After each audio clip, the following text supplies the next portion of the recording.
Oh, I'm not ready. So my wife said on our wedding night. I'm not ready. I'm not ready. Hello! Hello! And thank you for joining us once again this week, the week of our 68th episode of Doctor this Who. series of... I forgot the intro. Thank you for joining us for this week's this week 68th episode of the Drunk Doctor Who podcast, where we discuss the 68th serial of Doctor Who. Doctor Who. I forgot the DVD. Planet of the Daleks. Hatter forgot the DVD.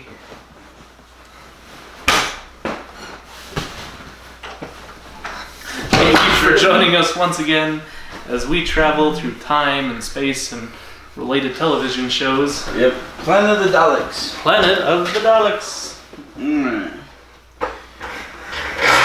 Dude, we're so glad you joined us this week. Forgot my note. Your notebook. I have a notebook. We were so unprepared. I don't know why you hit the record button. I wasn't ready. Hatter. We're not ready. What? Alright, hang on. Antagonist. We got the DVD. Okay. The DVD. Look, Alfred, we're Digital coming out versatile on disc. Divda. Alright, so this is the 68th serial. Today's 4/19/2021, Planet Daleks. It was 6 episodes, aired from April 7th, 1973 to May 12th, 1973.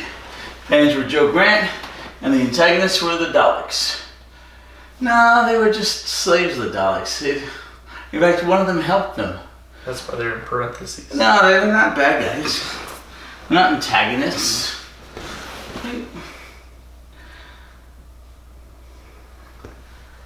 No, just the Daleks. I feel like there needs to be more than just one. What? You can have just one bad guy? Oh, Well, there's a whole. There were 10,000 of them. it's the Daleks. The Daleks are back. Daleks. Very much not the serial I was expecting. What serial were you So how expecting? we left last serial was the impending invasion of the Daleks upon the galaxy of, the humans and the Draconoids.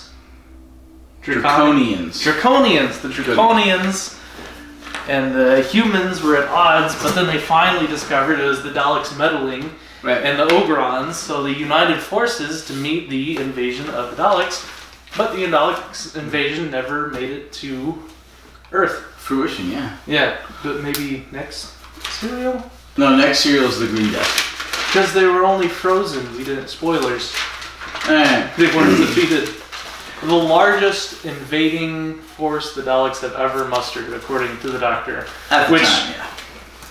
is only 10,000 Daleks. That doesn't seem like a lot compared to, When one the Dalek Daleks can take down master plan. an of entire Daleks base, invasion. yeah, that's a lot. But at the same time, one Thal can blow up 4 or 5 Daleks with one bomb, or That was exceptional. a couple of people can push it into an icy river, and Once again, that was exceptional. apparently And we saw some of the same fighting against things in the other Daleks serials. invasion of Earth, yeah. Yeah. They throw bombs at them. Yeah. Those Didn't bombs work. were mostly ineffective. Didn't work. Alright. So what are you drinking? Stairs. We've been drinking. You start. Okay, I've been drinking Magma Flame because I had- life is too short for bad tasting alcohol. I had a 40 of Smirnoff screwdrivers, and then I followed that with Twisted Tea. We had a half and half Twisted Tea and then a regular Twisted Tea. And now we're finishing off tonight with Woodchuck Hard Cider, sipping citrus. Don't worry, he's not driving. Alright. We have Alright. a guest room. Alright. Did we talk about our t-shirts? Oh, The return one, of jump the two. t-shirts. I think we've worn these once for a podcast. Once or twice. I was very excited when you sent me a selfie. Picture, like, you ready for tonight? I get to wear my t-shirt. Mine's coming off because I wear it more often than you do. Yeah, I put it in the wash and I'm doing a bit of that too. Yeah, but not like mine. Alright, I wear this to work. Do you? I should show up. Well, I was the like, workplace. you're gonna wear it to work. I said I did last week. Nah. I should wear it to work. I work at Target and we're supposed to wear a red top with jeans or khakis. So I'm like, this is a red top. I don't know if they'd like me showing up to work with this stuff. No. We're supposed to be the reason the dress code is so flexible is we're supposed to be able to express ourselves. So it's very relaxed. Try that. Yeah, like just as long as it's a red top. It's like I don't know if this is the kind of imagery they want. All right. Unlike the last serial, this one 6 episodes is actually the right pacing. Yeah, very well paced. Not the serial I was expecting. Not the Daleks invading force. The Draconoids, Draconians. Draconians they're not even in this episode. Neither are the humans. True. The Daleks never make it to Earth. Right, it's all Thals, the Doctor, Joe, and Daleks, and this entire 6 episode, or whatever. This entire 6 episode serial takes place on Spyrodon, which is a planet that very much reminds me of the Unknown Planet, Mission to the Unknown. Probably is. I don't know if they Well, that's the same planet where they had the Daleks Master Plan on. Yeah, it's the leading serial, the pre-serial. What would you call it? Yeah, sort of. The introductory serial. Precursor. One single episode introducing the Daleks Master Plan. I don't know if they ever named the planet, but we had humans. It was a small planet. It had fungaloid life forms. Fungoid. Yeah, vines that strangled people. Very much the same happens in this serial. We have the Daleks utilizing, what do they call it? Fungoid? Okay, fungoid. Yeah, they utilize a specimen of... the Daleks have no shortage of warfare, chemical warfare. Or biological warfare. Biological warfare. What do they call them? Yeah, I don't remember. But, okay, so anyway, this comes directly off the last serial. In the last serial, the Doctor and Joe get into the TARDIS. The Doctor sends a telepathic message, and then he basically is collapsing. This starts off right where that left off, and that exactly happens. He sends a message to the Time Lords through the telepathic circuits, and then he collapses onto the first bed we've seen in the TARDIS since, like, the Romans. Right? Yeah, they finally show this angle of the TARDIS. Yeah, it was always over here. Not the angle that's looking directly at the control panel. They finally pan to the right. There's one of those beds that comes out. Yeah, which is like where the chair is, and the chest that contains the flute and the 10,000-year-old chair. Whenever they pan to the right, you know we were going to see something new. Yeah. So there's a bed that folds out. Yeah. That comes out of the wall. Not quite a Murphy bed, which is a bed that comes down. This one just comes out straight, kind of like a filing cabinet. I want a Murphy bed. Yeah. Okay. That's where you should stick me when I drink too much. No, we have a regular bed. Right. So, okay. So the Doctor was shot at the end of the last serial. In the head. Yeah, grazing shot on the head. He basically shuts down. His hearts are beating very, very slowly. His temperature... Yeah. One beat every 10 seconds in each heart. So, like, this one beats... This one. Right. He, well, no, even slower. One beat every 10 seconds from either heart. Right, but that's too fast. That's not 10 seconds. Alright, so anyway... well, every 5 seconds there's one heartbeat. No, I think but each heart is beating every 10 seconds, so yeah. Okay. Alright, so, the Doctor goes all cold, like 0 degrees, I see the touch. Sub-zero internal body temperatures, so much so that his face even ices up, which is bizarre from a human's perspective. Yeah.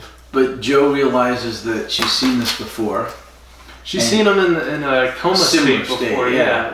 Which the very first episode he's introduced in. He's second. What's your wait. He's in a coma at one point. Well, in Spearhead from Space he is, but Joe's not there. Yeah. I don't remember exactly when Joe sees him in that type of state. This is Pertwee's like third coma of it. Yeah, basically.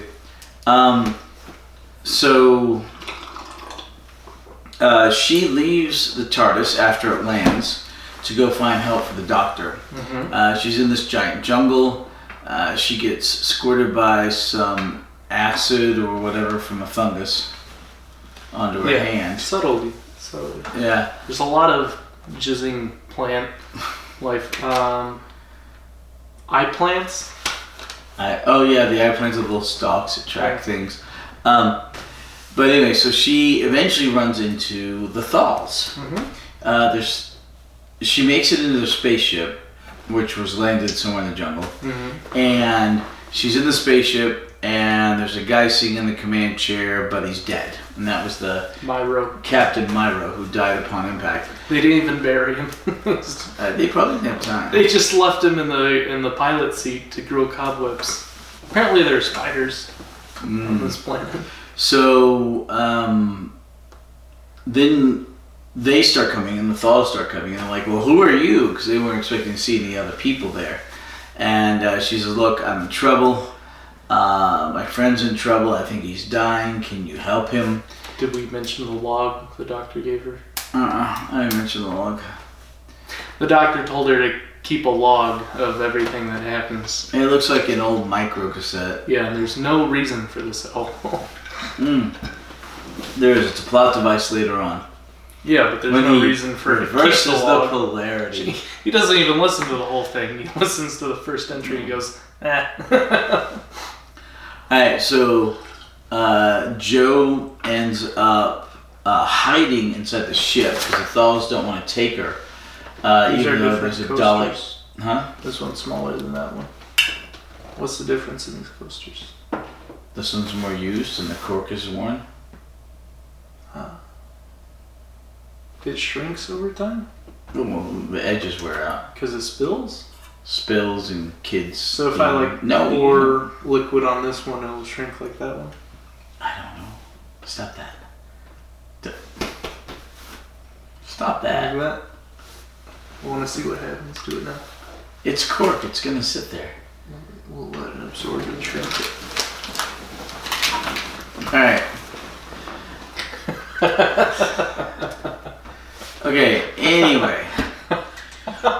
So something's coming. One of the Spyrodons. And they're invisible, by the way. Completely invisible people. What a train wreck.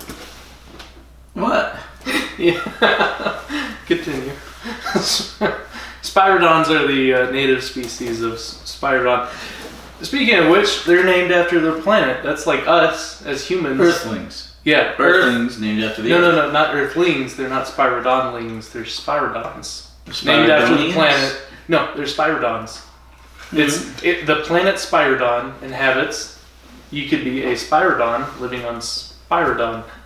It's the same name. So it's like us being named Earths. You're an Earth. I'm an Earth. We live on Earth. I can see that. I'm an Earth. We're Earths. From the planet Earth. There's Spyrodons from the planet Spyrodon. Yeah. Or it's like Earth being named Human. We're humans from the planet Human. Yeah. Yeah. Not everybody's as creative as we are to name things. I'm guessing. Okay. Also, they're invisible. Yeah, I said that. Which is why the Daleks are there. Yeah, the Daleks are there to try and figure out invisibility so that they can run around as invisible. Right. Yeah. Speaking of which, do we ever see invisible Daleks again? I don't think so. No. Interesting. Apparently this kind of killed that attempt at technology. I guess. Yeah. Okay. They must have ruled it as unfruitful. Yeah. Technology because it needed a great amount of energy output to replicate the Spyrodon's reflective light ray field technology. Okay, so the Thralls, and they're from the planet Skaro. Remember, it was the Thralls and the Khalids, which became the Daleks. Thals, no R. Thals, yeah. I do that too because they're magic thralls. Oh yeah. But it's just Thals. Well, a thrall is something in real life too. I forget what. What's a real life thrall? I forget what. I just said that. I'm enthralled. Yeah. I think it's someone who is kind of under hypnotism, and to be enthralled would be to be spellbound by something. Count me in. Okay, so in the meantime, the doctor wakes up. Yes, and from his ice coma. From his ice coma. Joe's gone, but the doctor can't leave the TARDIS because the plants have squirted all that fungoid is growing over the TARDIS. Insulation foam Meanwhile, all over the TARDIS door. The oxygen supply is being depleted for some reason, even though the air outside is breathable. It never explains this. The outside air is breathable, yet the inside of the TARDIS recognizes the outside atmosphere as non-sustainable. It says non-lethal, yeah. Yeah, it says you can't. It's using the I think the only oxygen supply. I think the only thing that makes sense is that foam stuff covered up the intakes on the TARDIS. So any intakes, couldn't operate. So the oxygen inside kicked in. They thought there's no outside atmosphere. Right, and he's got emergency oxygen tanks that were basically empty. He goes and he turns them on and they putter out super quick, yeah. It was nothing. So he's trying to figure out how to get the door open. He doesn't realize that sticky insulation stuff's on the doors. Yeah, he's checking all the circuitry for malfunctions because he has a crappy garage sale TARDIS that he's borrowed. He stole it. No, that's borrowed. He stole it. He doesn't plan on using it back. Later on, Does he give it back? No, It's stolen. No, they used the TARDIS at a wedding. It's the stolen TARDIS. No. They used TARDIS at a wedding. Something old, something new, something borrowed, and something stolen. Blue. No, and the TARDIS is all four of those things. It's old, it's new, it's borrowed, and it's blue. It's stolen. And a silver sixpence in her shoe. That's how that rhyme actually ends. That sounds uncomfortable. Well, nobody remembers the last No one line. follows that last part yet. Yeah. It's for fortune. Sixpence. A silver sixpence. Silver sixpence. That's an old sixpence. Yeah, I've got some over there. They don't make them out of silver anymore, do they? No, they don't make sixpence anymore. They went metric. In the 1960s. Remember Ian and Barbara when they left in 63? They weren't metric. When Ian and Barbara went back in 65, they were metric. Yeah, America's never going metric. What the heck are you talking about? Well, for money. For money, we're metric. Because it's 1 penny, 100 pennies a dollar. We're never going... well, not the other measurements. Yeah, the measurement metrics. Yeah, we're still on... Centimeters and Celsius. We're still on the old British imperial system. We're never changing. There are 2 or 3 countries in the world that are not on the metric system, and we're Fahrenheit just makes more sense, though. Oh, yeah, to us, yeah. Well, for basic, level temperature measure, more accurate. I don't know about Fahrenheit, but the rest of them do. There's a book named after it. Fahrenheit 451. That's the one. Alright. In Celsius, 0 is freezing, 100 is boiling. Yeah. That actually makes sense. Alright. We don't live in chemistry. We live in daily, temperatures. Fahrenheit 0 was the coldest he'd ever recorded. That had ever been recorded. And 100 was the hottest that had ever been recorded. But it goes up from there and down from there because we have here in Lubbock we hit 114 last summer. Yeah. Negative wind chills. Very occasionally, yeah. But anyway, so we're not metric. We're stubborn. We don't care, and we have the capabilities not to be. What do they call those mercury things with the balls that float in the liquid? It's like if this ball's on top, it's 70 degrees, but if this mercury ball's on top, it's 60 degrees. It's still a thermometer. Yeah, it's an old. But it's based a bit more like a barometer, but it's still a thermometer. So there's mercury in the balls. I don't know what the floating liquid is, but we broke one of those at work, and it was impossible to clean up. We had like 6 employees that are working around, an hour to clean that up. You don't do that. Not yet. Okay.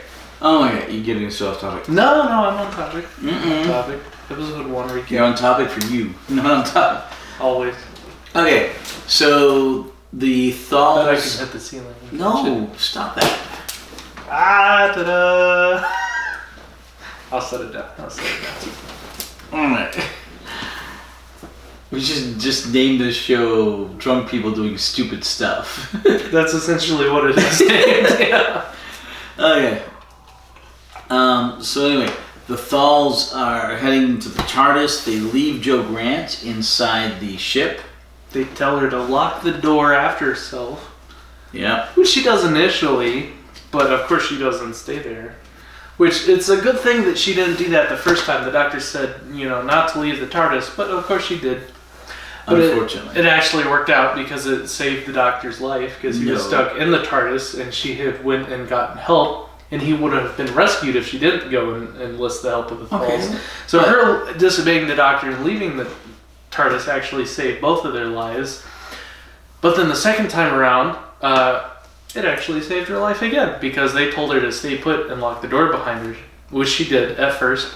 But the second time around, when she discovered she had been infected by the fungal, it had been spreading on the surface of her skin, which caused her to presumably run a fever, but also for her arm to go numb, and she was sick, and she walked outside for no apparent reason. She dropped the log, which was convenient, plot device, and then she walked back inside the spaceship, again plot device, but then passed out before she got to the locked room, which also saved her life, because then she was visited by a Spyrodon. Luckily, Wester, one of the only good Spyrodons left that not was enslaved, resisting the enslavement of the Daleks and his people. He walked inside and saw Jo there, collapsed on the floor, and decided to rescue her because he noticed that she was infected by the fungal virus. Luckily, because once the Thals rescued the doctor from the TARDIS, they chipped him out of the fungal growing all over the TARDIS. Mm-hmm. They had their hazmat suits on because it's very infectious. Well, more like clear ponchos. Yeah, and the head thing. Just wherever their skin was showing, because they had the hazmat suits already, the heat suits. Correct. They it gets very cold at night. Yeah, they get rid of the insulation foam. They managed to get the doors open because the doctor couldn't do it from the inside. Although I don't know why they didn't try the crank. Remember the crank that the first doctor had? There's a lot of problems I have with the TARDIS in this first episode. First of all, it running out of the oxygen supply is the thing strange. That is very strange. It doesn't generally happen. Yeah, especially because he travels through time and space. 99% of the environments the TARDIS exists in doesn't have an oxygen supply that it can draw from the outside. So. Right, it has capabilities supposedly inside to make its own oxygen. Yeah. Unless, I guess, I don't know, they're suspended in some sort of time and matter stasis in which they don't need oxygen, but No, the fact that it was running out of oxygen was simply a convenient plot device to force the ending of the episode, which is the doctor passed out on the floor. Trying to open the doors, the doors don't open. Why can't the doors open? Because of the big thing on the outside, yeah. But that's okay. He gets rescued by the Thals, and then the Thals go back and they're trying to rescue Jo. There's a very roundabout way of them going back to their crashed spaceship home base. Yeah. Which first they discover a deactivated invisible Dalek, which they spray paint. Yeah, they spray paint because it's invisible. The reason it was deactivated, presumably because they're experimenting with the invisibility cloak, which requires a tremendous amount of energy, which their mobile Gundam suits aren't capable of, generating the amount of energy. So he must have used up his own battery, being invisible. So he fell asleep. Right. Okay. So. And that's where the episode ends. That's Daleks. The big reveal. The Daleks. The Daleks are there. Even though it's called Planet of the Daleks. Yeah. Episode 2. Okay, but anyway, so the Doctor and the Thals are talking, And he says, no, I visited your people a long time ago. And they're like, well, wait a minute. Skaro. There was a guy on Skaro that helped our ancestors when they were in their most dire point of need. And he was called the Doctor. And he did ride in the TARDIS. And he had 3 companions with him. And the Doctor goes, yeah, Ian, Barbara, and Susan. And they're like, Now, weren't the Thals mutated into sparkly people? No, they were blonde, really fit and good looking, but they weren't sparkly. They weren't mutated? No, the Daleks said they were mutated, but they really weren't. Oh, it was the Daleks who who were mutated. Yeah. I thought something happened to the Thals. No, they were all good looking, tall, blondes. To this day, I still get the Thals confused with like the Wasp people from that one series. I don't know why. Wait. From yeah, the Keys of Marinus? Yeah. Holy mackerel! They just seem so similar in the fact that they're like elegant people. I don't know.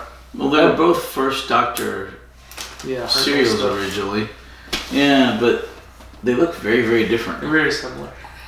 No. I thought the Thals were mutated somehow. No. Okay. So. Liz is right, that's not good. Yeah. You feel free to grab something else while I advance the plot. Alright, so the Doctor. The plot only advances when I'm not. Alright. I give you a tattoo. No. I give you a tattoo. No. Just a little one. No. Just a little one. No. Just no. I'll get a tattoo someday, but not yet. Can I go with you? That depends if it's here in the U.S. What? Don't get a tattoo outside the U.S. That doesn't. What? That sounds sketchy. I wouldn't. You know, there are other countries that make good tattoos. India, maybe. You get like a. No, yeah. UK, maybe. Where are you planning? What's your first tattoo going to be? The Fleur de lis. Fleur de lis, flower of life. New Orleans. Let me give you. No, you go get a drink. Okay. Okay, so the Doctor and the Thals are heading back to go get Jo Grant. They left her in the Thal ship.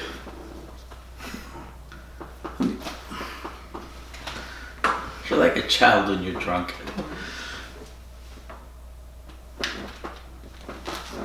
Let me repeat that last statement. Okay. Cool. See you in a minute.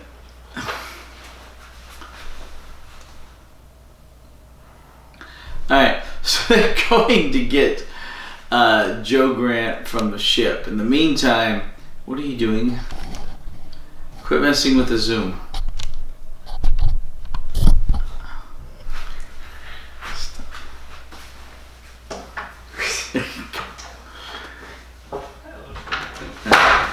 I have to check this real quick. Pardon me for a second. Oh. He left it pretty much as it was. Alright. Okay, so Jo Grant in the meantime, one of the Spiridons was breaking the ship, trying to check everything out. The Spiridon tries to get in where Jo Grant is in this closet. He can't do it. He leaves. Then Jo Grant gets out of the closet. She realizes she's got this fungus all over her. I think, yeah, on her right? No, it seems to be on her left arm, actually. On her left arm. And, because she gets squirted with the fungus deal, and she's like, oh, this is so messed up. Anyway, she gets out of the ship, but then almost immediately collapses, drops the mini cassette log. She manages to just barely crawl back into the ship. In the meantime, a Spiridon, one of the invisible guys, finds her, picks her up, and takes her away. She wakes up in the Spiridon's hovel, home, cave, and he's making a potion that will get rid of the fungus off all of her arms. In the meantime, some Daleks have found the ship, and they arrive just before the Thals and the Doctor arrive. When the Thals and the Doctor arrive, and the Doctor thinks that Joe's on the ship because, well, the Thals tell him that they left her on the ship. So the Daleks are just about to destroy the ship, and the Doctor jumps up and says, "No, don't destroy the ship. Somebody's in there." They zap the Doctor with the same beam that messed with Ian's legs in the serial The Daleks, and the Doctor loses the capacity of his legs.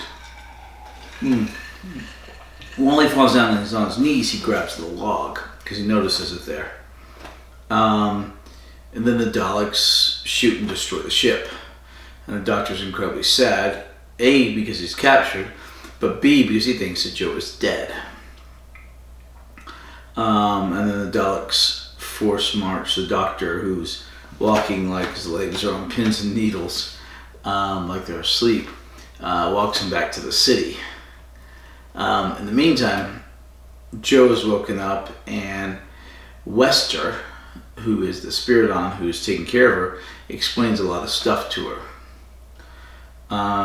In the group of Thals, there is the acting captain. He's the medical officer, but he has the most seniority because the captain died on impact.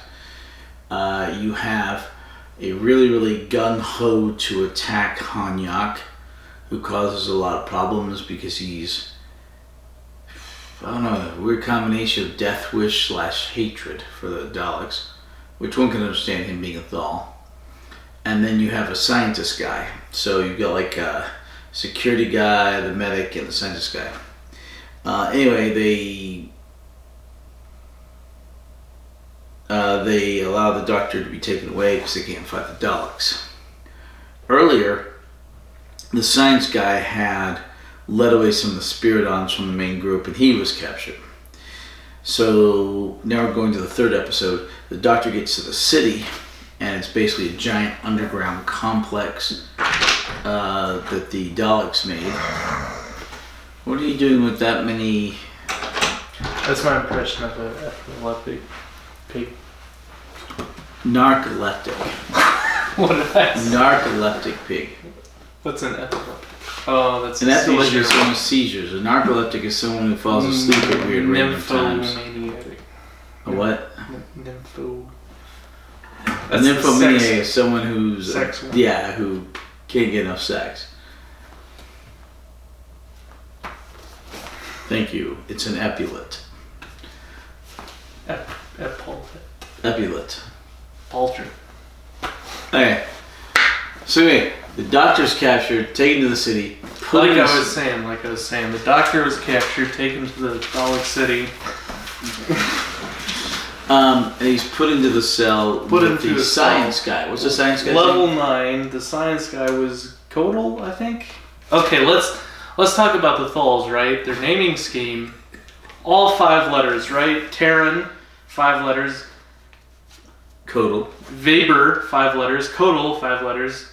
Rebek, 5 letters. You haven't met her. Or Merit, or Latep. They're all 5 letters long. The only 4-letter name we have is Miro. He died right away. So every single Thal, except for the dead one, has exactly 5 characters, which makes them very interchangeable and not at all unique. And they all look the same. They're all fair-skinned, blonde-headed, curly, fit blonde. Yeah. So really, it could be any one of them that we're talking about at any point. But I think the science one was Kodal. Mm-hmm. That was on level 9 of the Daleks penitentiary with a Doctor that was captured. Right. And that one is a self-proclaimed coward, yet The Dalek encourages, as he's very courageous for causing the distraction which got him captured. But we find out that the only reason he volunteered was because every single other Thal in his regiment volunteered, and he was too afraid to be the odd man out to not volunteer. But he was chosen. And unfortunately, he was chosen. Okay, so the doctor then... Oh, wait. You didn't get another drink. I have a drink. Oh, yeah. Okay. I have a couple. Alright, well that's water, so that's good.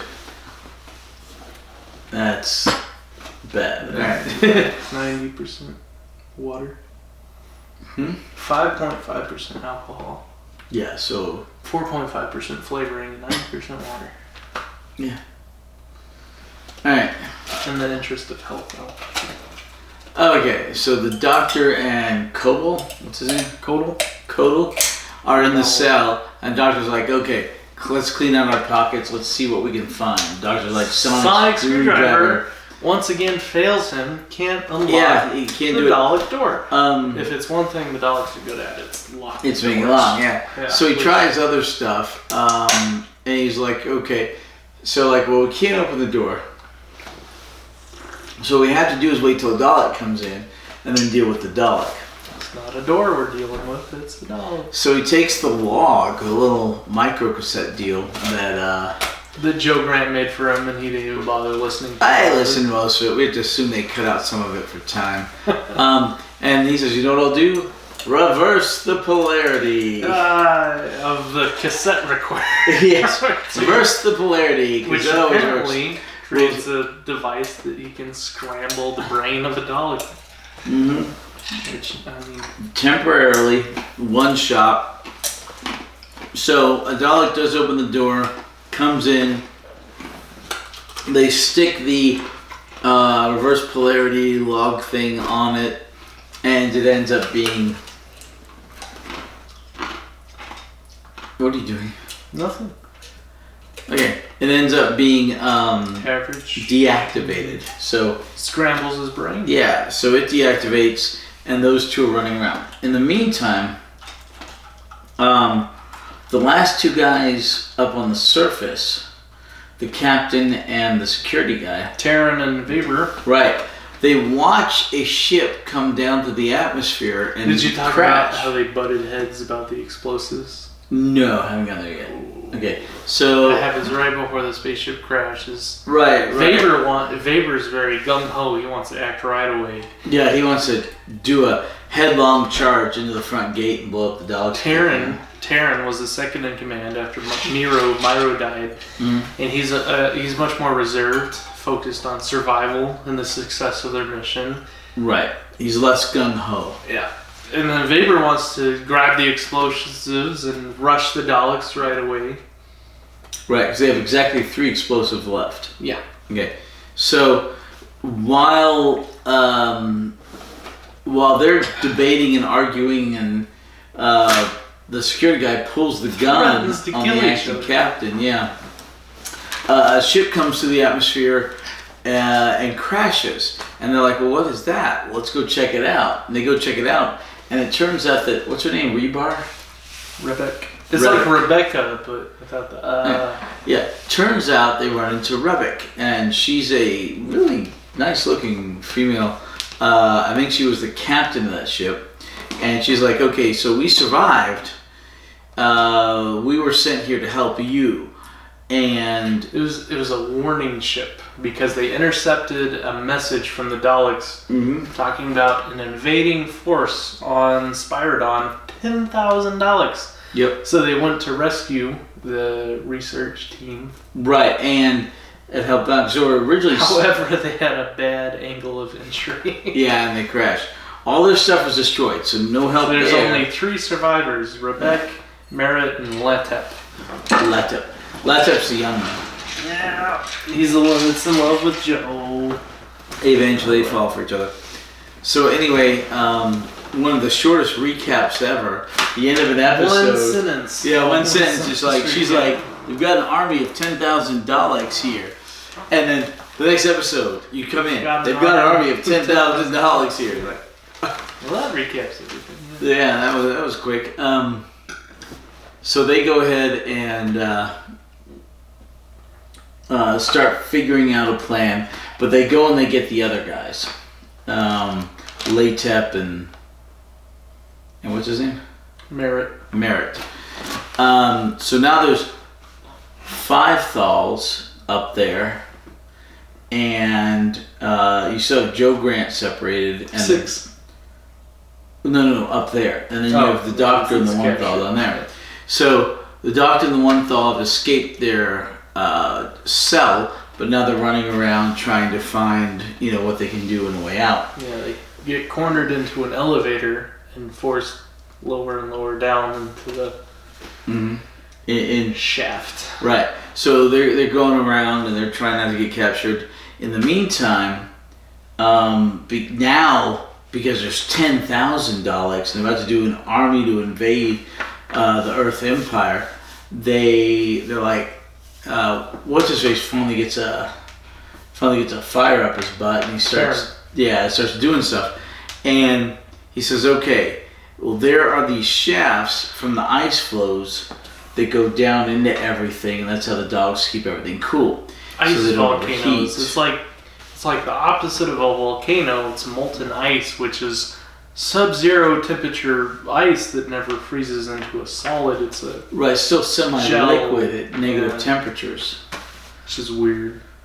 True. So so it's not water. It must be some liquid that has a lower freezing point. And the UK had gone metric by this point, so they're talking about actually, when they say zero, they mean Celsius. Below freezing, right? Below freezing Celsius.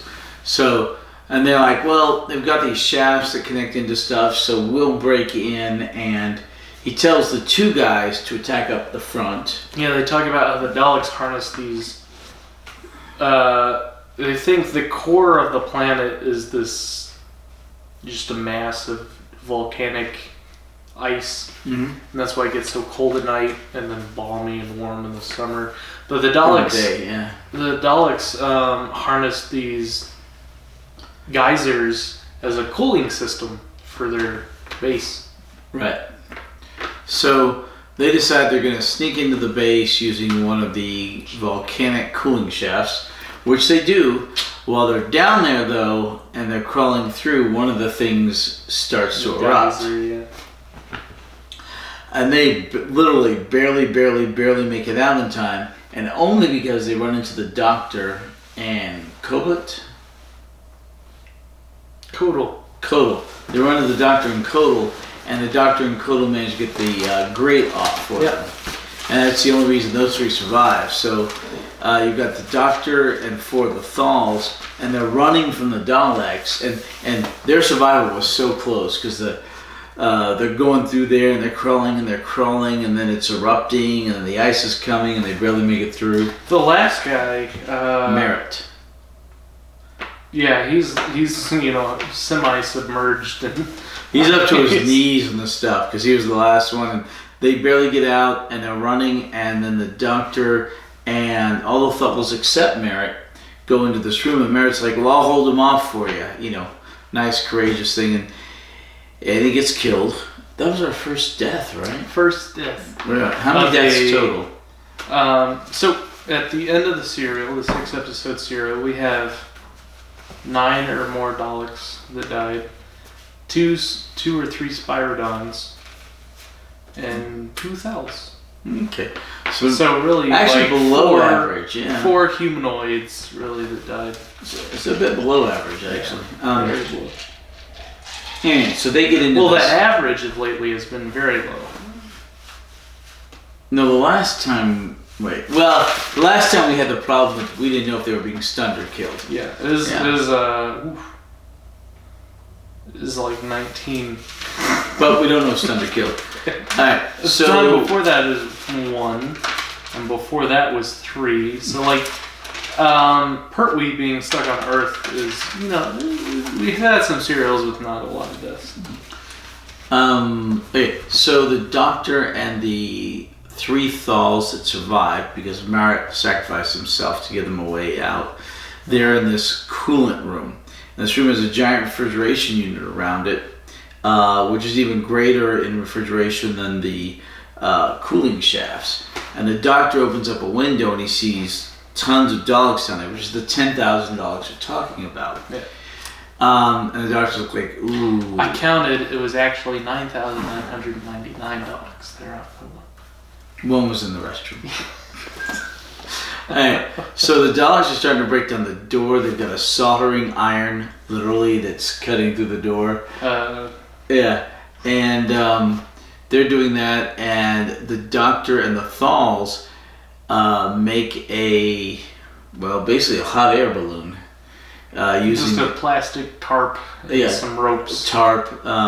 And some ropes, and they're getting out to this shaft that goes all the way to the surface from the very bottom. That's a giant heat escape shaft, and they use that to go up. And while they're on that rising, well, the episode ends. You don't know if they're going to take off or not. Cliffhanger. Yeah, cliffhanger. And then we go to episode 5. It's not rising. Yeah. Episode 3. 4. Okay, so we go to 3. episode 4. Yeah, we go to episode 4. Okay, so then in episode 4 they start rising, and they're going up, and the Daleks are like, where are they? They can't have escaped. Where are they? They're looking. We can't look at a 90-degree angle. Yeah, the Daleks' eye stalks only go up about this much. Same for their guns. So they literally can't shoot up at that angle, which is, I think, a design flaw. But they eventually figure out that the prisoners are escaping up that shaft. So they start firing up the shaft, but they're out of range. So they build an anti-grav platform at the bottom, and they put a Dalek on it, and the anti-grav raises him up, and he's going for them. But he's moving too slow. The Doctor and the Thals are gonna get out of the top before he hits, but then the tarp starts falling apart, and too fat. Well, it was just too much weight for the, what do you call it? The tensile strength. Tensile strength. Yeah, too fat. Not too fat. The Doctor's just a big dude. Pertwee's a big dude. 6'2". He was 6 something, yeah. Big guy. Was, yeah. So, yep. So, they're all holding onto the ropes on each corner of the tarp, which is rising like a hot air balloon, and then it breaks. The Doctor grabs them onto some rungs on the side. So do the other guys, but they were up a little further. They all climb out. Then they send down a silk rope, help the Doctor out. What? Silk rope? It looked silk to me because a silk rope is more expensive, but it's smoother and in some ways I believe stronger. But the main thing is that it has a lot less chafing whenever you go up or down it. And it's, I believe, lighter. Anyway, they send down a rope, they get the Doctor out, and the Dalek that's coming up, they throw rocks down that knock down and kill the Dalek. Yep. Alright. It's one of our many tragic Dalek deaths. No Dalek death is tragic. Yeah. Right. That's why I ask, does that count? Does it count? True. Was it death? Alright. In the meantime, Jo has determined she's got to get into the city to help the Doctor escape. So she sneaks into the city with the help of Wester. And, and the Spyrodons, they're bringing in fungal samples. Right, fungal samples. She sneaks in there and she's running around like a little church mouse or a titmouse, just hiding behind and around the Daleks, just looking for a way to help the Doctor escape.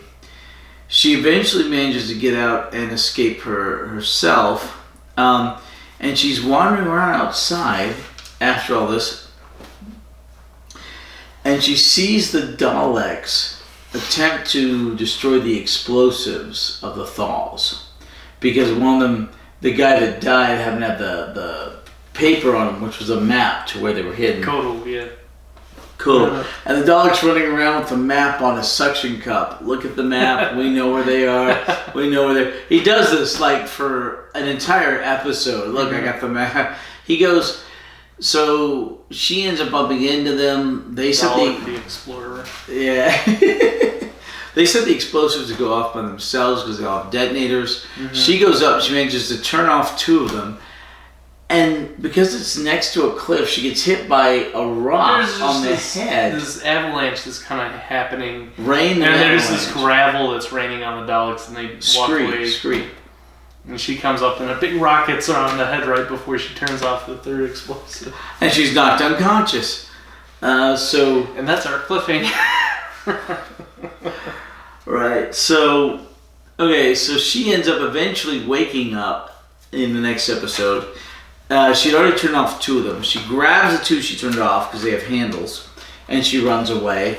The 3rd one, the Daleks come back for some unknown reason. It blows up, and they die. Like 3 Daleks die in that. But she saved 2 of them. Yeah, 3 or 4. And she runs and she hides. She runs away with them, and she hides them in a very, very, very, very small little bush that shouldn't hide anything. But for the sake of story, it does. It's right there. Yeah, it's just right there. It's obvious, but small sets. But so later on, she bumps into the doctor. The doctor thought she was dead. She thought the doctor was dead. And they're very happy to see each other. This is in episode 5, I think. So, and he's like, "Well, yay, but we don't have the explosives." She said, "Well, I saved 2 of them. And they're right here." And they move 2 steps, and there are the explosives. There are the explosives and like a sparse bit of brush hiding. Oh, it was sad. Anyway, so she's developing feelings for Latep. Yeah, Latep. Yeah, he's the youngest looking of the Thals, and she's supposedly mid to late 20s, maybe. What's the lifespan on a Thal? It's like 94, 95 years old, maybe. But he looks about her age. He looks about mid to late 20s the way she does. They're very, very big on the age appropriateness in Doctor Who. They don't want a 60-year-old and a 20-year-old, like sometimes happens. They're very big on that. When does that happen? In real life, they're called May-September romances. Or May-October. They're called sugar daddies. That can be a factor, but yeah, no. It's sometimes people in their 50s or 60s fall in love with somebody who's in their 20s. And it's called They fall in love with their money. September, May. Sometimes, but sometimes not. All the time. No. I aspire to be a sugar daddy, but I don't quite have the funds. I'm more of a Splenda daddy. You have time yet to get the funds. I'm more of a Splenda daddy. But no, it's been known to happen, and but it's rare. It is rare. No, it's the money. That can be part of it, but not always. Always. There are times simply when. Have you ever seen the movie Henry and June? I think. Nope. Okay. Really, a woman. Have you seen Benjamin Button? The Curious Case of Benjamin Button? Yeah, it was pretty bad. Alright. Okay. Anyway. So, they grab the remaining explosives, but they determine that it's nightfall and they need to go somewhere where it's not going to be, where they're not going to freeze to death. Rather than suggest a TARDIS, which I don't know why they don't do. It's covered in infectious fungal. Oh yeah. They go off to the Plane of Stones. And their medical supplies is limited, especially since their spaceship got blown up. Both of them. Yeah. But they go to the Plane of Stones. Plane of Stones. Now these stones absorb the sunlight during the day, the heat, and then it emits the sunlight, the heat that it's stored up at night. Because at night it gets very, very cold. Well, that's what happens here with concrete. Like a desert. Mm-hmm. Yeah. Or in the city, the concrete absorbs the heat. We have these spiridons that are normally quite invisible. At nighttime, they put on these big old rug coats because it's cold, and that's purple fur coats. Purple fur things. All right, I'm gonna go use the restroom and get some ice. You continue. Where are we? The Plain of Giants. The Plain of Giants. So here we are. We have all 5 remaining falls and the companion and the doctor. We're in episode 5. We're finally all back together now. They're planning. They're strategizing. We're on episode 5. Wester shows up all of a sudden. He's like, I have crucial news, and the doctor goes to fight him, and Joe's like, wait, no, it's Wester. He's the good guy. He saved me. He's one of the good Spyrodons. He's the one that helped me, sneak into the Dalek base. So she pulls the doctor off of Wester. We like Wester. Wester's a cool guy. Last minute. And he's like, oh, okay, yeah, you have my thanks for rescuing my companion, Joe Grant. And Wester says, I have crucial information. I snuck into the Daleks underground base, and turns out they're planning a chemical warfare since they know you guys escaped. They know that their prisoners escaped. Not only are they tracking you down to the Valley of Stones, but they're also planning on releasing this fungal infection across the whole planet, which, it gets in the atmosphere, you breathe it in, and you die within, an hour or two. Very infectious. So they're like, oh man, we need to make a plan. And of course, Terran, the leader, and Weber are at odds again because Weber's a very gung-ho guy, and he's like, oh my gosh, we're running out of time, we have to act immediately. And then Thaben is like, Terran is like, we have to think about this. If we're going to attack, we have to ensure our chances of success. They butt heads and they clash again, but at the end of the day, Vaven, sorry. It's super easy to confuse the Thals. But anyway, at the end of the day, Vaven runs off, gung-ho. He takes a bomb with him. They're like, oh my gosh, it's a suicide. He's going to die. There goes one of the bombs.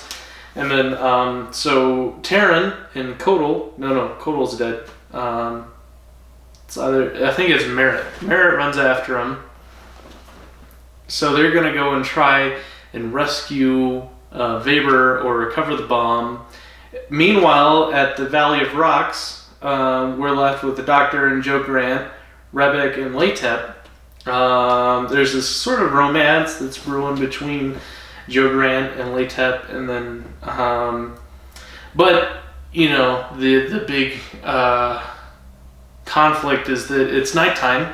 And not only do they gather at the Valley of Stones because it emits heat and it helps you survive the very cold night, so does all the other monsters and wildlife gather there to keep warm over the night. So they're surrounded by these, predatory, scary monsters, and they just see their eyes in the bushes. And they're encroaching, and they're trying to stay alive throughout the night. So we have Rebek, who shoots one of them, and it scares them off, but only for a few seconds, because then they come back, and she shoots again, and it scares them off, but, they're not easily deterred. They come back real soon, and Rebek is like, I'm out of charges, what are we going to do? And then we have Latep, and he's like, me too. I'm down to 2 charges also, and then it flashes away, but it flashes back, and then, they've expended their charges, and the doctor says, well, let's light this torch, and the animals are afraid of the torches, and that's how they keep the animals at bay over the night. Meanwhile, we have Terran and Merritt. They go to rescue Weber, who ran off with the bomb. They punch out 2 of the Spyrodons and steal their fur coats, and then they join the assembly line going into the Dalek construction with the Spyrodons. If Weber ends up dying, his gung-ho attack failed, go figure. But they recover the bombs, yeah. And let's see here. Wester went and sabotage the fungal experiment? Not yet. Wester had indicated to them that what the Daleks was doing. And warned them, but then what happened? Yeah, then he heads into the city. And eventually, have you talked about how the fungus will destroy everything on the planet? Yeah. Okay. So, Wester gets into the city, and he goes in, and he's like, well, he acts like one of their slaves, but he's not. Yeah. And he acts to see the main commanding Dalek. In the meantime, the Daleks have created this fungus that will destroy all life on the planet, but they've got this little deal that will make them immune to it. It's sort of a cure. It's an antibacterial cure. And but the machine isn't working quite right, so they've got to fix it. So eventually, and we're moving into episode 6. It immunizes, whoever is scanned from the fungal virus. And they're going to do all the Daleks and the slaves, Spyrodons. And Daleks. So eventually they get it working, but Wester is already inside of the room with them, and he goes and he knocks the lid off of the tank that's holding the culture. Yes. And this releases that into the atmosphere. And so the Daleks are like, wait, we're the only two that are immunized, so you cannot open this door, or all life, including all the Daleks on the planet, will die. So like, well, we're stuck. Crap. Because you can't get in to get immunized, and you open the door and everything dies. So at that point... Seems like a cheesy plot hook. What you gonna do? Alright. Okay. By then, the Doctor and the main thralls have managed to work their way into the city inside the Spyrodon suits. The Spyrodon first. The first. Except for the boots. Rebek. Yeah, who's inside of a Dalek shell. Did you talk about them taking out the 2 Daleks? Not yet. Oh, okay. Well, they just fended off the beasts in the Valley of Stone. Okay, so a couple of Daleks, which was Dalek Patrol 7, were led back but slowly, to the main group by Joe and Playtep. Taylor, huh? Latep. Latep. They ran him around for a while and they got him there. And the Doctor realized that the cold takes out Daleks. So they managed to subdue them and throw them into the super sub-zero cold liquid ice. And then they scooped out one of the Daleks out of the Dalek shell and they put in Rebek. So they're inside the Dalek city now with Rebek inside the Dalek shell, and the 3 of them, the scientist, the medic, and the Doctor, all inside the fur coats. Kodal died, actually. And Weber died. So it's Terran, Rebek, Merritt, and Latep. Merritt's not the scientist anymore. No, the scientist didn't die. Joe Grant, the Doctor, Terran, Merritt, Latep, and Rebek. Yeah, they're all still alive. Kodal died and Weber died. Yeah. Kodal was the scientist. No, Kodal didn't die, does he? But Merritt was also a scientist. I don't know. So anyway, the Doctor and them are down there. The Daleks are trying to capture them. They end up back in that same room with the shaft, the refrigerator room. They're like, okay, we need to leave the refrigerator on because it could last for 1,000 years. Yeah. Which they mentioned earlier. Gotta keep the 10,000 Daleks in hibernation. Right, so they plan on breaking down a wall and allowing in one of the volcanic bits of all the super cold liquid ice. The bombs. Yep, and they use their last bomb to do that. And this is after Joe and Latep. I keep wanting to call him Pallet. Latep, it's an anagram of plate, but Joe and Latep managed to climb all the way down the shaft. to connect up with them. Laptop. Yeah, so they blow up a part of the wall, which ends to be right near a volcano deal. The super cold volcanic ice comes in, molten ice, and takes out a few Daleks, and then goes and takes out all the 10,000 Daleks down below. Yeah. In the sub-basement. But they're still alive. Well, they're super frozen. Yeah. Hopefully forever. And then the stuff keeps going up the levels, and the Super Command Dalek, the Dalek Supreme, he ends up abandoning base because he's up a few levels, and they abandon base when it's going up. And apparently the whole place gets frozen over. In the meantime, the Doctor and all those guys escape. And the Thals use the Dalek ship to leave the planet. Yay! They didn't expect to survive. They thought the mission was over. Suicide mission, yeah. Did we mention the romance between Rebek? I started on it. Okay. So he asked, yeah, I did that. Yeah. So great romance between Rebek and what's his name? Latep. No, not Latep. Yeah, Latep. No, the romance between Rebek and the tall Thal.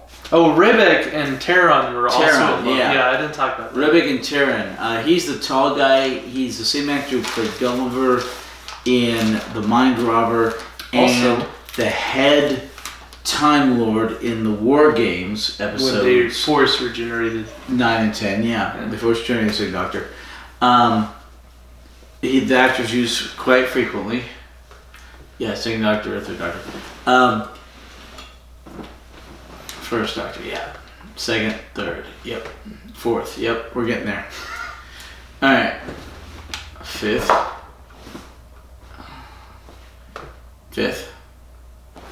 Sixth. Seventh. Eighth. Ninth. 10th, 11th. Getting better.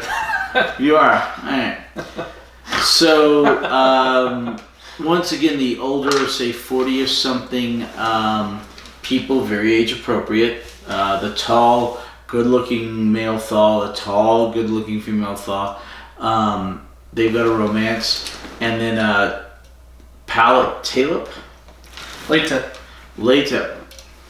Latep and Joe kind of seem to be... Reminds me of a magic card, dude. Latep. Okay. Yes. They've got a romance. They're sweet on each other.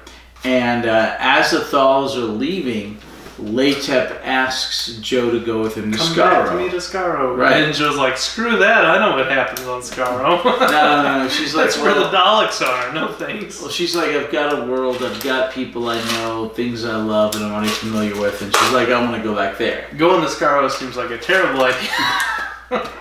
But the Thals leave in the Dalek command ship. And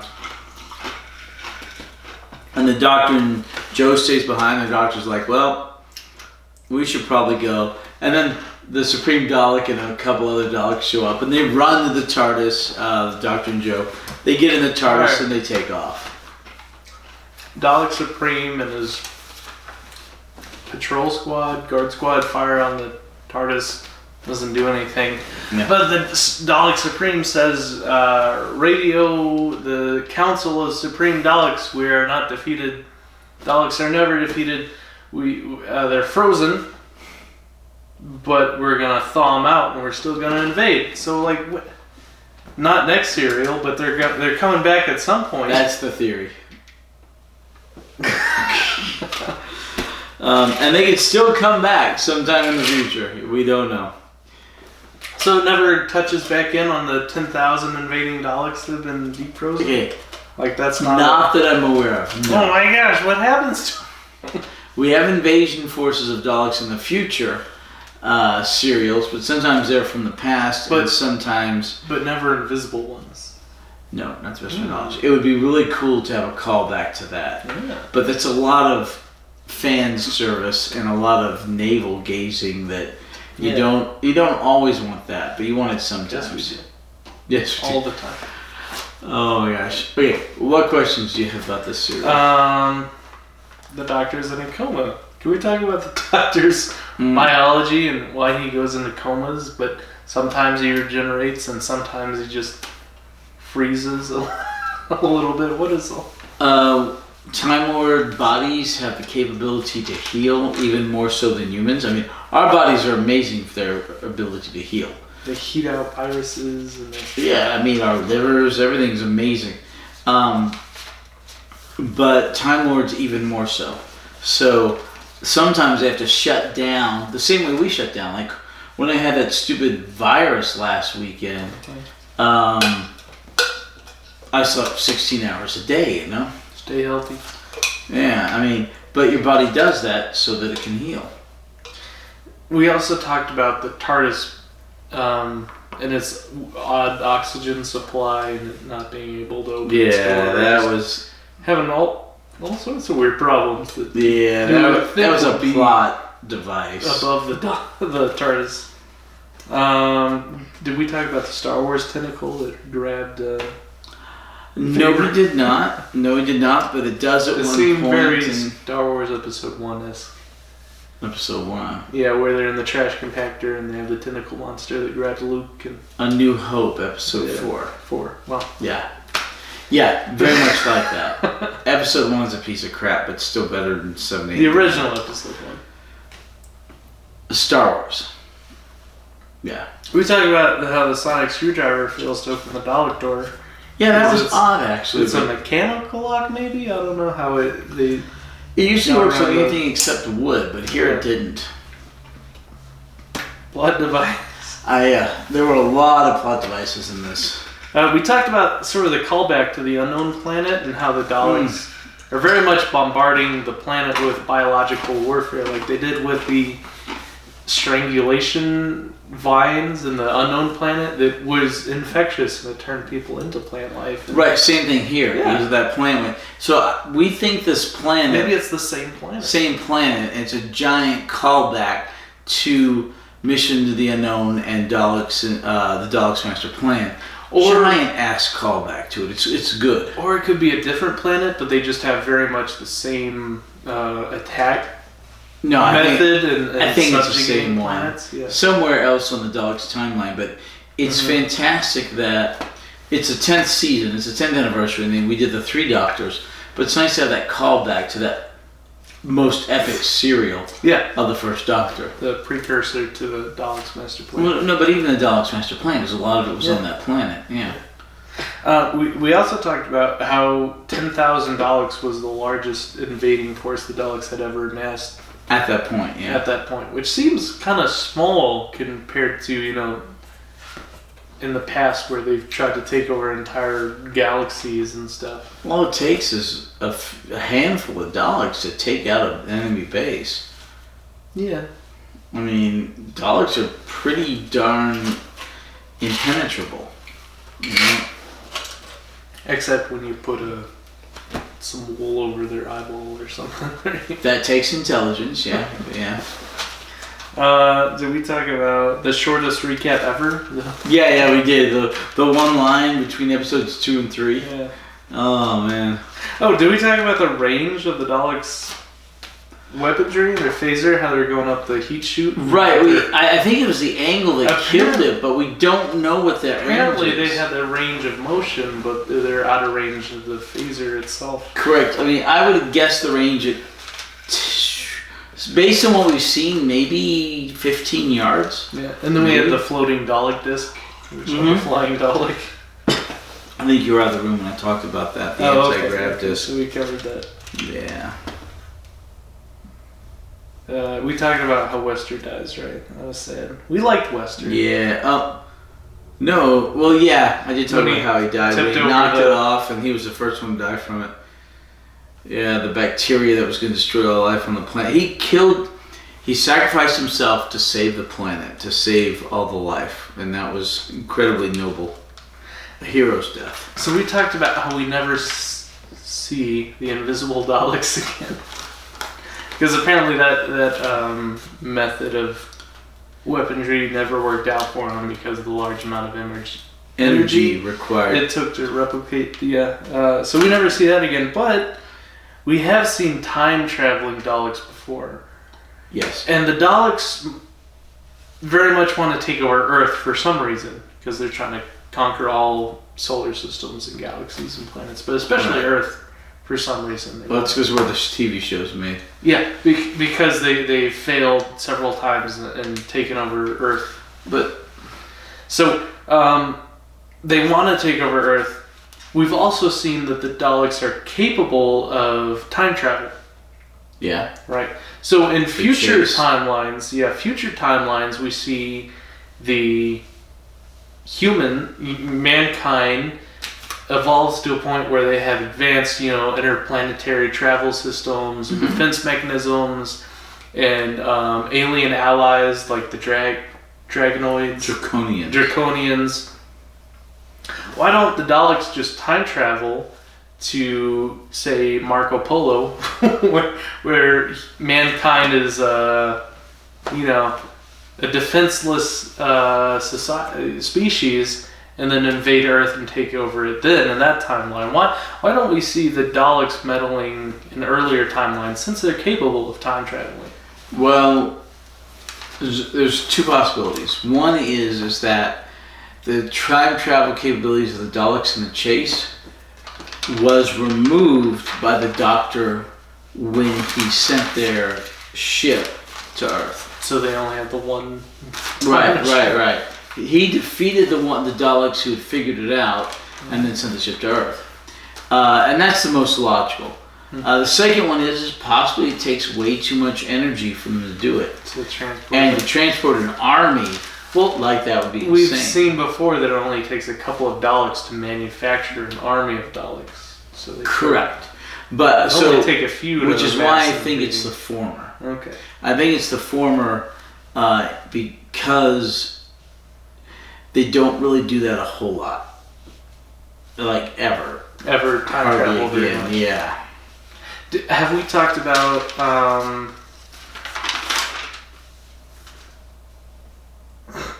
the Supreme Council of Daleks? Did we ever touch on that?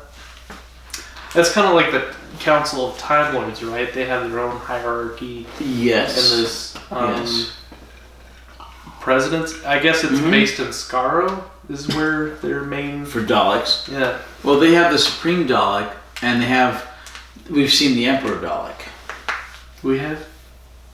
Yeah, the Emperor Dalek, the one from the second Doctor deal where he's exploded and all the Daleks are running around the circle. Too violent for Australia. You remember that, right? I think so. Yeah, we've seen the Emperor Dalek, we've seen the Supreme Daleks, and eventually we'll run into Davros. Davros. That's a magic card. The creator of the Daleks. That's a magic card. Davros. He's a planeswalker. Discard. Okay. Shadow Mage. Okay, but no, the Time Lords have a president, and they do have a council, but the president is tip of the top. And oddly enough, he is elected. And oddly enough, the Doctor becomes the president of the Time Lords at some point. What? Yeah. How the turns have tabled.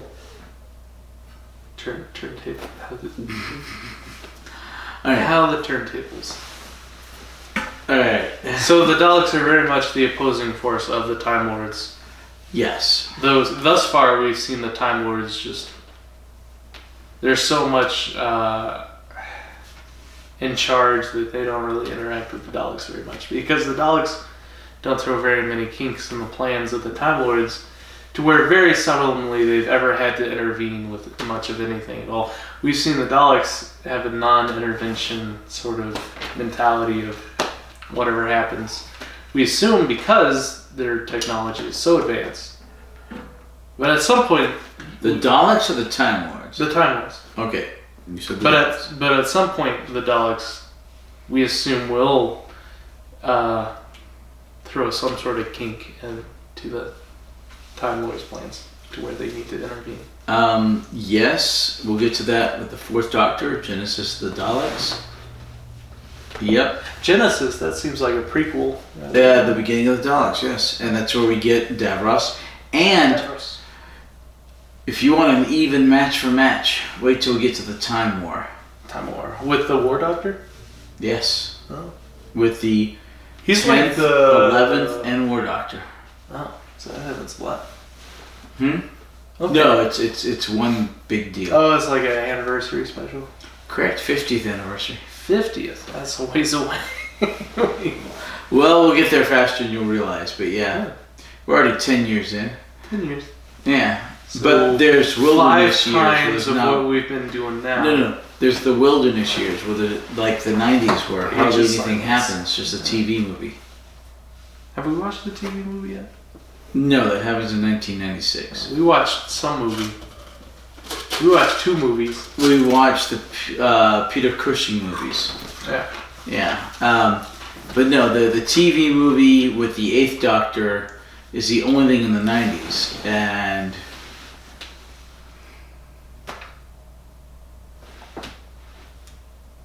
you can do it. Ask Scott. Yep, ask Scott. Alright. He reminds me of I can't think of his name. Die Hard bad guy, Professor Snape. Alan Rickman. Alan Rickman. Doesn't he look like Alan Rickman? Look at that Alan Rickman face. Vaguely, yes. He's very much so. He's also British, and he's not as stern as Alan Rickman. That could be Alan Rickman right there. Well, a very young Alan Rickman. He looks like a young Alan Rickman. But anyway, so the Time War happens, but that's the only episode in the 90s. There's 15 years when we have only a single episode. And so we'll move past a good chunk of time during that. Every time you mention the wilderness years and the 15 years, it always reminds me of like between the New and the Old Testament. I don't know. Well, no, the wilderness years. I'm such a religious.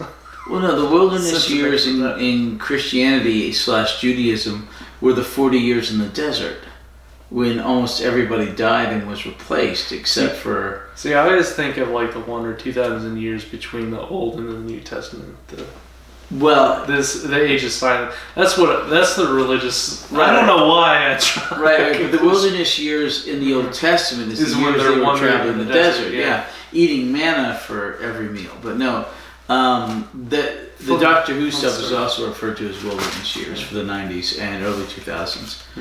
Okay, all right. We talk about last week. We watched. Have we not talked about the animation yet? No. Which one we watched last week? I thought we talked about that in Heroes and Villains. No, we talked about it in the main stuff. We do. Which one did we watch?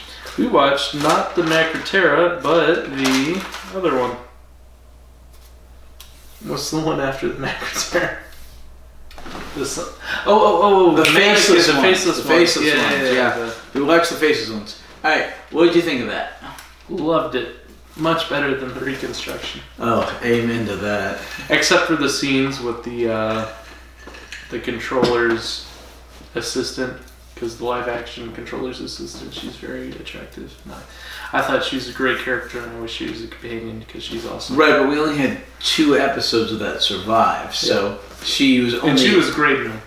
She was. But I think that came together a lot better with the animation. I don't think it came over as well in the animation as it did in live action. But maybe that's because that was the only 2 episodes that survived. Right, but overall, with the 2 live action episodes and the 4 reconstructions, loved it. Do you like that better, or do you like the animation of the whole thing better? The animation was much better. Yeah, because the reconstruction of the 4 episodes is a bit rough. Mm-hmm. Very rough. Some reconstructions are pretty close to the actual event, but this one just didn't have. Half of them survived. Yeah, this one didn't have a lot of shots though. Yeah, but okay, yeah, I enjoyed it. It was good, and it stitches it all together. I liked it already. It was already a strong enough serial that I really enjoyed the faceless ones and the concept of the what are they even called? The hive mind. The chameleon. The chameleons, yeah. I love the chameleons as a villain, and it was already a strong serial in my mind, even during the reconstruction, and the animation just pulled it that much more together. It made it really streamlined and even more enjoyable as a serial to watch, and it's one of my favorites of all time because it reminds me a lot of the automatons, and it was kind of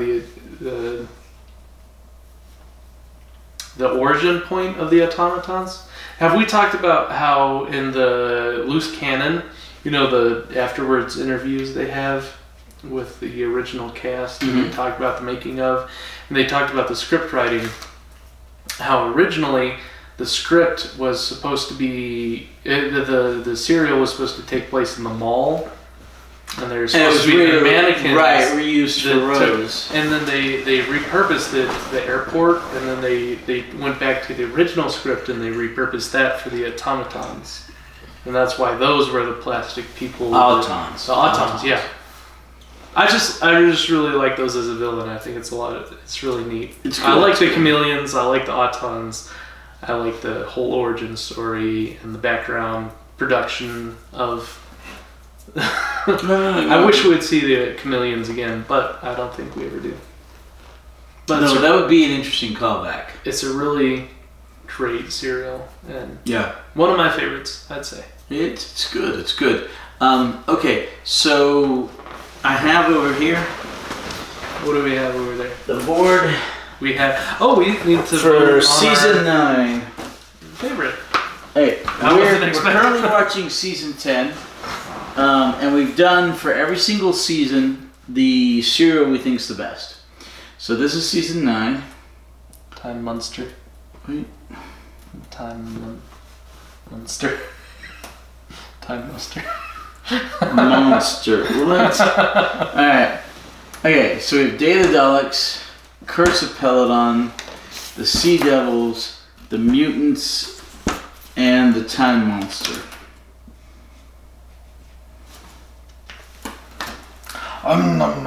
Cookie Monster. Okay. What do you like out of this? I like Peladon a lot, off the top of my head. Sea Devils, Day of the Daleks was awesome. The Mutants was okay. I'm having trouble recalling that one.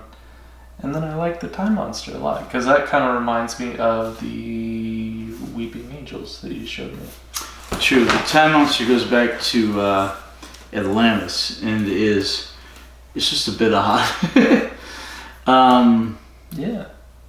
Alright, Day of the Daleks is good. I like Curse of Peladon a lot. I think the weakest one among these might be the Sea Devil, in my opinion. No, the Mutants. Or the Mutants, yeah. Because that's the one I'm having trouble recalling of.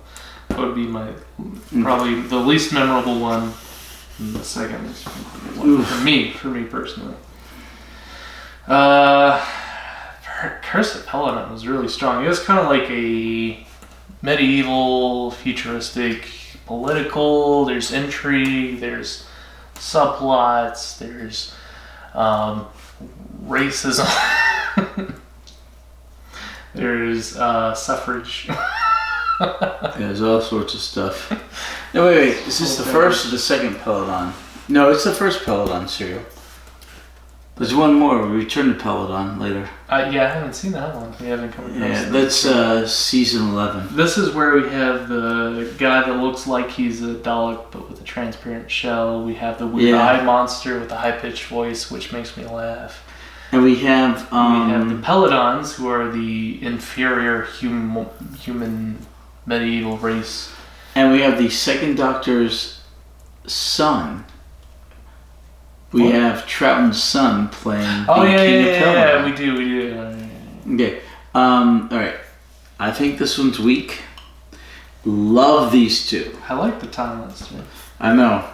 Talk to me about the Sea Devils here. The Sea Devils, that's the one where they, you see the Doctor use the sonic screwdriver on the mines. It's where the Sea Devils come out of the sea, where they go out to that base out there. Oh, okay. The super secret deal, and the master messing around. They rent the boat, and the boat explodes. I remember. Right. And the master is like, "Oh no, I will work with you." And that's very much like a James Bond special there. Very, very much. Well, anything that has to do with the master is like a James Bond villain. The Sea Devils especially very much a James Bond seem villain. like a Pierce Brosnan, GoldenEye. Right, there's a lot of leaps and stuff in that one, like how he can use a sonic screwdriver and things. I mean, this one's good. This one I don't care as much, but these two to me are the strongest two. Yeah, I think for one of the first times ever, the Daleks aren't going to win. Well, they've won 3 out of 3 or 4. Yeah. Normally they always win because the Daleks is like the limelight, the main villains. No, they won the Daleks the first season. They won Daleks Master Plan. 3rd season went to the Cybermen. Season 4 went to the Daleks. They didn't have the Daleks in the Cybermen one. Right. Season 4 went to the Daleks, but season 5 went to Enemy of the World. Yeah. Season 6 went to the War Games. What was season 7? No Daleks. There were no Daleks in season 7. Yeah. It was... usually when the Daleks don't win, it's because they weren't in that season. Well, no, not always. Yeah. I think one season the Daleks were in, they didn't win the... 1 or 2, but I'm going with these 2. I would agree with that. Okay, so you want to get rid of these 2?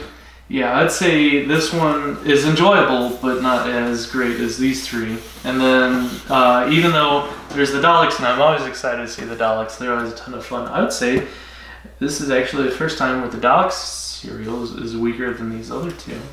Okay, cool. Okay. I think your favorite is the Sea Devils. My favorite might be the Curse of Peladon might be my favorite. No, I enjoyed the Sea Devils, but just the Curse of Peladon was more memorable to me because I'll tell you why. The reason was because Pertwee was stuck on Earth for so long that they kind of all blur together to me. He has a ton of Earth adventures, and then the Curse of Peladon was like when he finally got off Earth and he started adventuring throughout the cosmos again, and we see something really unique because it had been a while since. And this is where Jo stepped up and pretended to be the princess, and we have some character development. Yeah. We have Jo going from the I'd say the escapologist, sort of the damsel in distress who doesn't always listen to orders, and she gets herself in trouble, but she's very capable and gets herself out of trouble. But this time we see her being like a main line, taking charge and playing with the situation and actually being a character that has impact on the... Right, a strong woman. Rather than a means of an end, she's the... Right, and this is just a super strong series. I really liked it, yeah. Don't get me wrong, I like the Sea Devils. No, but this is better. This one's better. I'd say so. Alright, write that down. Curse of Peladon is over. Curse of the Peladon wins season 9, and I couldn't agree more with that decision. Alright, cool. I'm happy with that. Cool. I have to find the pen. Oh, there it is. There it is. Alright, I think next week we're going to have a movie night. We're having a movie night. And I don't think we're going to do it. If we do the movie night at the theater and we watch Kong vs. Godzilla, Godzilla vs. Kong, we're not going to come back here, so yeah, I guess we won't have a deal next week. But week after, I think we're going to watch Vacation, right? No. Week after that is the Green something. No. Fury from the Deep. Oh, we're watching Fury of the Deep. And so, not next week. I don't think we're going to have anything next week. But week after, we'll do Fury from the Deep and a couple more Heroes and Villains. Yeah. Which will be the Second Doctor and Jamie. Jamie McCrimmon. So this is going to be a little bit longer than it have been recently. So we'll have some more to talk about. Well, I'm the second Bloody Doctor. Yeah. Alright. Thanks so much for joining us. Oh, absolutely. Thank you. We'll see you in a couple weeks. Have fun. Gumbe. Bonsai. What's our outro theme? Header. Dun, dun, dun, dun, dun.